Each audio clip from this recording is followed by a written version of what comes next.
Bienvenue dans l'histoire d'Anna, épisode 5. Avant de te laisser bercer par cette histoire, pense à t'abonner pour ne pas manquer les prochains épisodes. Et maintenant, installe-toi bien, laisse ta respiration ralentir. Retour à Sainte-Aline-sur-Mer, chez Anna, quelques jours après la soirée dans l'atelier de Marc. Ce soir, elle va oser quelque chose de tout petit et pourtant nouveau. Depuis qu'elle avait retrouvé son carnet, Anna y pensait souvent, sans jamais trouver le moment d'y revenir vraiment. Entre l'école, les repas, la maison, les journées se remplissaient toujours avant qu'elle n'ait pu s'arrêter. Un soir, pourtant, elle décida de faire autrement. Après le dîner, au lieu de commencer la vaisselle tout de suite, elle annonça calmement « Je vais marcher 20 minutes sur la digue. Marc, tu peux t'occuper du bain des petits ?» Elle vit passer une brève surprise sur son visage, vite remplacée par un sourire. « Vas-y, dit-il, on gère. » Elle sortit avec son carnet sous le bras, sans trop savoir si elle dessinerait quoi que ce soit. L'air du soir était frais, chargé de sel, et le bruit des vagues couvrait peu à peu celui, encore présent dans sa tête, de la maison qu'elle venait de quitter. Elle marcha un moment, puis s'assit sur un banc face à la mer et sortit son carnet. Elle ne dessina pas grand-chose, quelques traits pour esquisser la ligne de l'horizon, la silhouette d'un bateau amarré.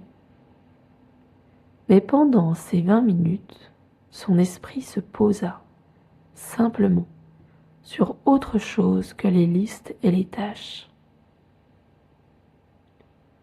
En rentrant, elle trouva Victor et Marie déjà en pyjama, les cheveux mouillés, en train de raconter une histoire compliquée à leur papa, qui hochait la tête avec un sérieux appliqué.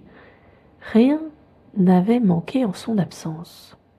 La maison avait continué à tourner. 20 minutes sans elle au centre. Anna ressentit d'abord une pointe de culpabilité, vite suivie d'un étonnement plus grand. Elle avait pris ce temps et personne n'en avait souffert. Bien au contraire, elle se sentait un peu plus légère, un peu plus elle-même pour le reste de la soirée. Elle comprit ce soir-là que prendre un peu de temps pour soi n'était pas voler quelque chose aux siens, mais plutôt revenir vers eux avec un peu plus à donner. Une mère reposée, même 20 minutes par jour, a toujours plus de patience et de douceur qu'une mère qui ne s'arrête jamais.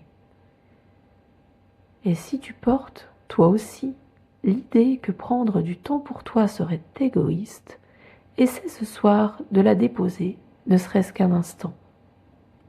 20 minutes, une marche, un carnet, un silence choisi, ce n'est pas abandonner les siens, c'est revenir à eux avec un peu plus à leur donner. Pour cette nuit, garde cette image, un banc face à la mer, un carnet ouvert, à une maison qui continue de vivre, tranquille, au loin. Ferme les yeux et autorise-toi toi aussi un tout petit peu de temps rien que pour toi.